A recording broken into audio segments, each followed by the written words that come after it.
Hello everyone, कैसे हो सभी। आज हम करेंगे 36वां मॉक टेस्ट। इस मॉक टेस्ट में 10 क्वेश्चन होंगे। हर क्वेश्चन प्रीवियस ईयर होगा। हर क्वेश्चन का एनालिसिस होगा। आपने कमेंट सेक्शन में ये बताना है आपने कितने क्वेश्चन ठीक किए, कितने क्वेश्चन गलत किए और कितने क्वेश्चन आपको सीखने को मिले। चलिए टेस्ट को शुरू करते हैं। हर क्वेश्चन ध्यान से पढ़ना, ध्यान से उसका कमेंट करना। चलिए देखो, पहला क्वेश्चन देखो क्या है। निम्नलिखित में से किस शहर में कुव्वत अल इस्लाम मस्जिद स्थित है। तो जो कुव्वत उल इस्लाम मस्जिद है वो किस स्थान पर है ये बताना है। तो दिल्ली में हो जाएगी, लाहौर में हो जाएगी, पानीपत में हो जाएगी या फिर अजमेर में हो जाएगी। कहाँ होगी ये मस्जिद, कमेंट सेक्शन में बताओ जल्दी।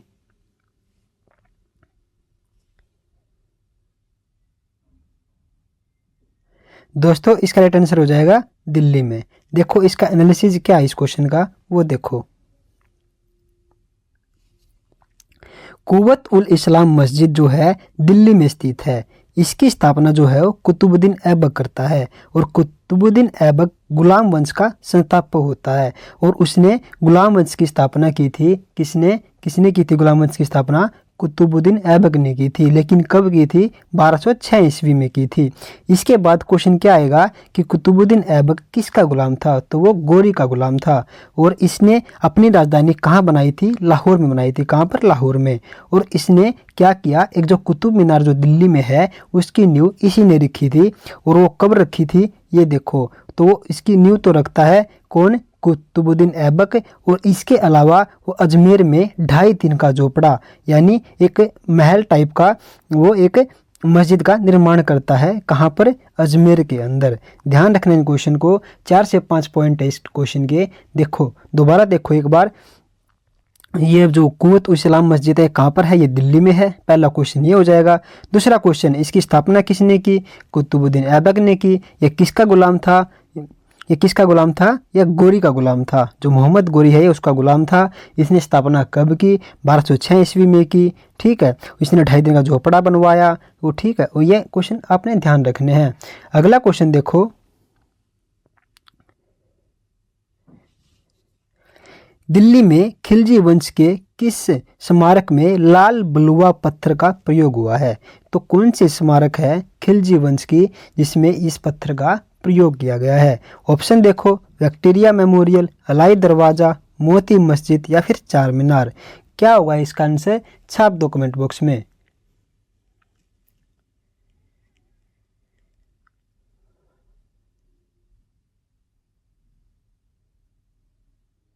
दोस्तों इसका राइट आंसर हो जाएगा अलाई दरवाजा। क्या होता है इसका एनालिसिस देखो एक बार। दिल्ली में खिलजी वंश के स्मारक अलाई दरवाजे में गुंबददार प्रवेश द्वार है जिसमें लाल बलुआ पत्थर का प्रयोग करके बनाया गया है और इसे सफ़ेद संगमरमर से सजाया गया है। अलाई दरवाजे की जो दीवारें हैं उसमें नक्श लिपि बारीकी से उकेरा गया है और तुर्की के कारीगरों द्वारा इसे निर्मित अलाई दरवाज़ा भारत की पहली इमारतों में से एक है जिसे इस्लामी स्थापत्य शैली का प्रयोग करके बनाया गया है। किस शैली का प्रयोग करके बनाया गया है? स्थापत्य शैली का प्रयोग करके। इस्लामी जो स्थापत्य शैली है उसका प्रयोग करके इस दरवाजे को बनाया गया है। ध्यान रखना इस क्वेश्चन को, बार बार पेपर में पूछा गया है। अगला क्वेश्चन देखो।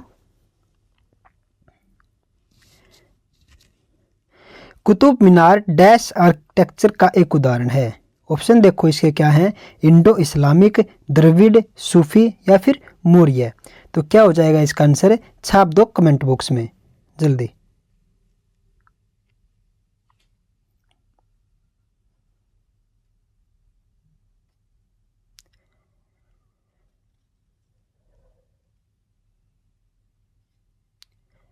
दोस्तों इसका राइट आंसर हो जाएगा इंडो इस्लामिक। क्या होता है देखो इसका एनालिसिस एक बार। Qutub Minar Indo Islamic architecture का उदाहरण है जो एक लाल सफ़ेद बलुआ पत्थर से बना है जिसकी ऊंचाई जो है वो 73 मीटर है यानी 239.5 फीट। यह दक्षिण दिल्ली शहर के महरौली में स्थित है और यह ईंट से बनी विश्व की सबसे ऊंची मीनार है। इसका निर्माण जो है कुतुबुद्दीन ऐबक ने 1193 में आरंभ किया था।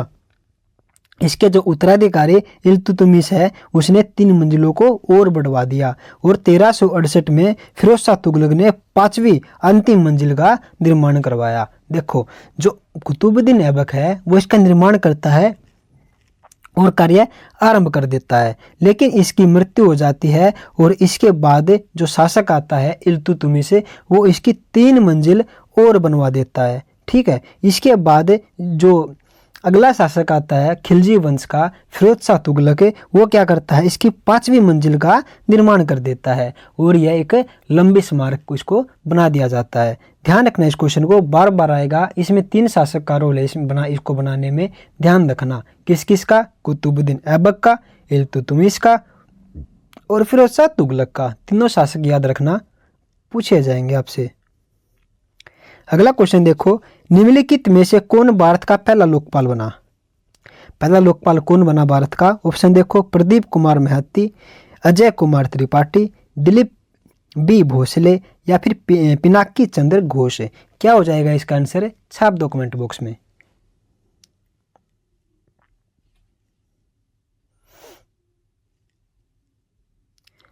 दोस्तों इसका राइट आंसर हो जाएगा पिनाकी चंद्र बोस। पिनाकी चंद्र घोष जो है वो पहला लोकपाल बनता है। किसका? भारत का। एनालिसिस देखो एक बार इस क्वेश्चन का। देश के पहले लोकपाल के रूप में सेनावर्त न्यायाधीश पिनाकी चंद्र घोष को राष्ट्रपति रामनाथ कोविंद ने 23 मार्च 2019 को नियुक्त किया था। कब किया था नियुक्त? डेट याद रखना, 23 मार्च 2019 को नियुक्त किया। लोकपाल का जो गठन है मार्च 2019 में, कब? मार्च 2019 में किया गया और इसका मुख्यालय जो है वो नई दिल्ली में है और वर्तमान में जो लोकपाल के अध्यक्ष हैं वे कौन है? वो है प्रदीप कुमार मोहंती। कौन है? प्रदीप कुमार मोहंती हैं। अगला क्वेश्चन देखो,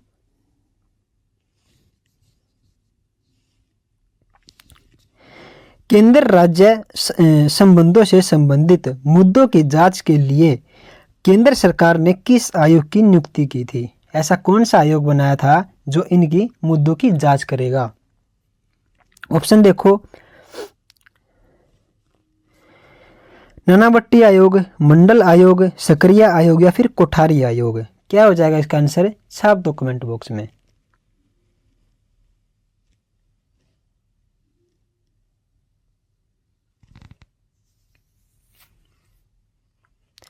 दोस्तों इसका राइट आंसर हो जाएगा सकरिया आयोग। क्या होता है इस आयोग में? इसका एनालिसिस देखो एक बार। सकरिया आयोग का गठन जो है भारत सरकार ने जून 1983 में किया था और सकरिया आयोग के अध्यक्ष जो है वो सर्वोच्च न्यायालय के सेनावर्ती न्यायाधीश न्यायमूर्ति रणजीत सिंह सकरिया थे और इस आयोग के जो अन्य सदस्य थे वो RS सेन थे। कौन थे? RS सेन थे। और बी शिवरमन, जो बी शिवरमन थे वो इसके दूसरे जो आयोग के अन्य सदस्य थे। इसका कार्य जो है भारत के केंद्र और राज्यों से संबंधित मुद्दों की जांच और उनकी बीच शक्ति संतुलन पर अपनी स्तुति देना इनका कार्य होता था। और आयोग ने अपनी जो रिपोर्ट है वो कब पेश की थी? वो 1987 में की थी। इसने आयोग ने अपनी जो रिपोर्ट पेश करता है वो कब करता है? 1987 में करता है। और इसको ये जो आयोग बनाया गया था यह राज्यों से संबंधित मुद्दों को जांच पड़ताल करने के लिए, अपनी राय उनके अंदर देने के लिए बनाया गया था। अगला क्वेश्चन देखो,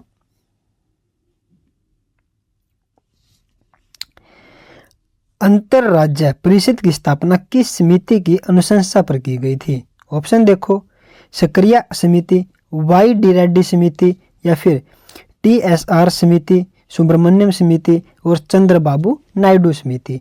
क्या हो जाएगा इसका आंसर? छाप दो कमेंट बॉक्स में।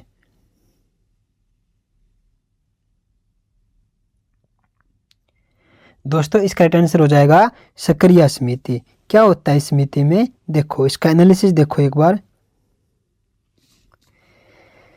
भारतीय संविधान का अनुच्छेद 263 जो है वो अंतरराज्यीय परिषद का प्रावधान करता है। किसका प्रावधान करता है? अंतरराज्यीय परिषद का।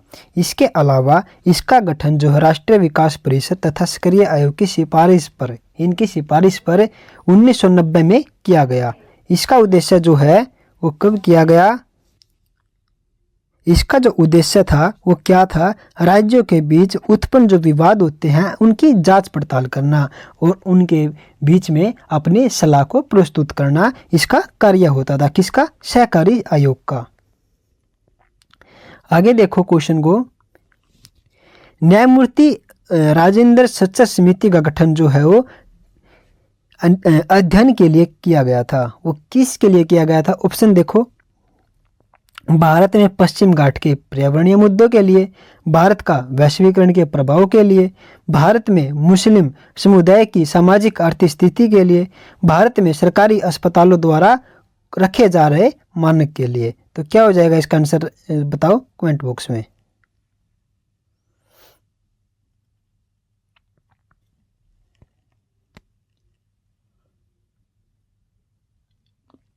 दोस्तों इसका करेक्ट आंसर हो जाएगा भारत में मुस्लिम समुदाय की सामाजिक आर्थिक स्थिति को जानने के लिए। इसका एनालिसिस देखो एक बार, भारत में मुस्लिम समुदाय की सामाजिक आर्थिक और शैक्षिक स्थिति का अध्ययन करने के लिए राजेंद्र सच्चर समिति का गठन किया गया था। अक्टूबर 2005 में दिल्ली हाई कोर्ट के मुख्य न्यायाधीश राजेंद्र सच्चर के नेतृत्व में 7 सदस्यीय समिति बनाई गई थी। इस समिति में अपनी रिपोर्ट जो है कब प्रस्तुत करता है? 23 नवंबर 2006 को अपनी वो रिपोर्ट को प्रस्तुत करता है लोकसभा में। और इस रिपोर्ट में उस स्थिति के आधार पर मुसलमानों की स्थिति दयनीय बताई गई थी। जब ये अपनी रिपोर्ट पेश करते हैं ना 30 नवंबर 2006 को, तो लोकसभा के अंदर है, और इस रिपोर्ट में उक्त स्थिति के आधार पर, कौन सी स्थिति के आधार पर? उक्त स्थिति के आधार पर मुसलमानों की जो स्थिति है उसके बारे में दयनीय गति से बात करते हैं। आगे देखो अगला क्वेश्चन में क्या बताया गया है, महात्मा गांधी राष्ट्रीय ग्रामीण रोजगार गारंटी अधिनियम के अनुसार प्रस्तावित नौकरियों का कितना भाग महिलाओं के लिए आरक्षित किया गया है? कितना भाग आरक्षित किया गया है वो देखो। ऑप्शन देखो, 1/3, 2/3, 1/4 या फिर आधा। क्या हो जाएगा इसका आंसर? छाप दो कमेंट बॉक्स में।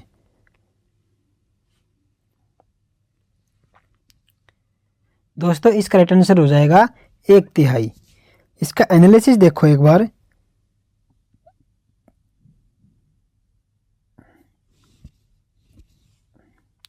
महात्मा गांधी राष्ट्रीय ग्रामीण गारंटी अधिनियम मनरेगा के तहत महिलाओं को 33% की भागीदारी अनिवार्य कर दी गई है। ग्रामीण बेरोजगारी, भूख और गरीबी से निजात पाने के लिए केंद्र सरकार ने जो महत्वाकांक्षी जो राष्ट्रीय रोजगार गारंटी योजना का शुभारंभ है वो तत्कालीन प्रधानमंत्री कौन करता है? मनमोहन सिंह करता है। और यह कब करता है? 2 फरवरी 2006 को आंध्र प्रदेश के अनंतपुर जिले में। किसमें? आंध्र प्रदेश के अनंतपुर जिले में करता है। और इसके अलावा वर्ष 2009 में राष्ट्रीय ग्रामीण रोजगार गारंटी अधिनियम मनरेगा जो कि 2005 में बना था, उसका नाम औपचारिक रूप से महात्मा गांधी राष्ट्रीय ग्रामीण गारंटी अधिनियम के करने का प्रावधान करता है। और यह योजना जो प्रत्येक वर्ष किसी भी ग्रामीण परिवार के उन वयस्क सदस्यों को 100 दिन का रोजगार उपलब्ध कराती है जो प्रतिदिन 220 रुपये, कितने? 220 रुपये, अब तो ये बढ़ भी गए हैं, 220 रुपये की मजदूरी पर सार्वजनिक कार्यों से संबंधित अकुशल श्रम करने के लिए तैयार रहते हैं। अगला क्वेश्चन देखो दोस्तों, क्या बता रखा है, मनरेगा के अंतर्गत किसी ग्रामीण निर्धन व्यक्ति को अधिकतम कितने वर्षों तक रोजगार मिल सकता है? जो यह अधिनियम बनाया गया है,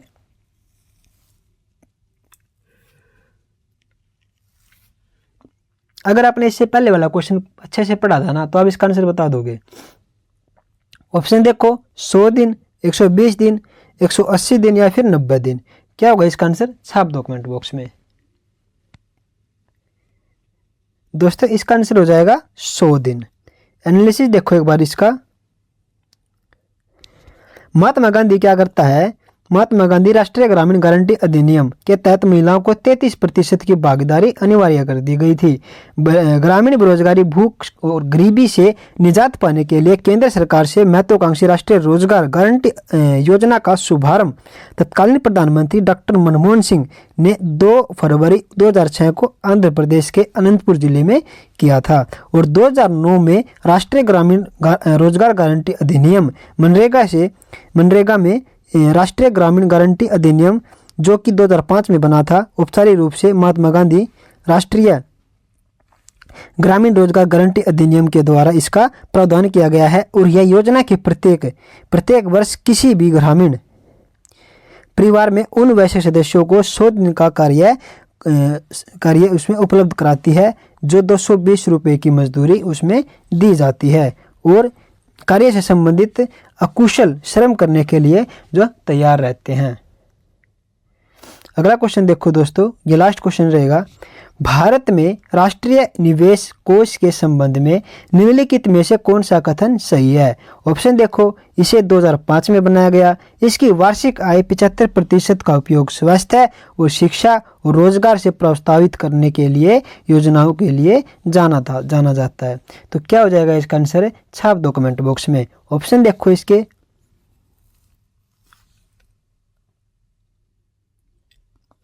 केवल 1, केवल 2, केवल 1 और 3, केवल 1 और 2। दोस्तों इसका राइट आंसर हो जाएगा केवल 1 और 2।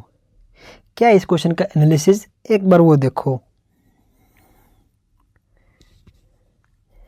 राष्ट्रीय निवेश कोष की स्थापना नवंबर 2005 में केंद्रीय सार्वजनिक क्षेत्र उद्योगों में निवेश से प्राप्त आय की व्यवस्थित करने के लिए की गई थी।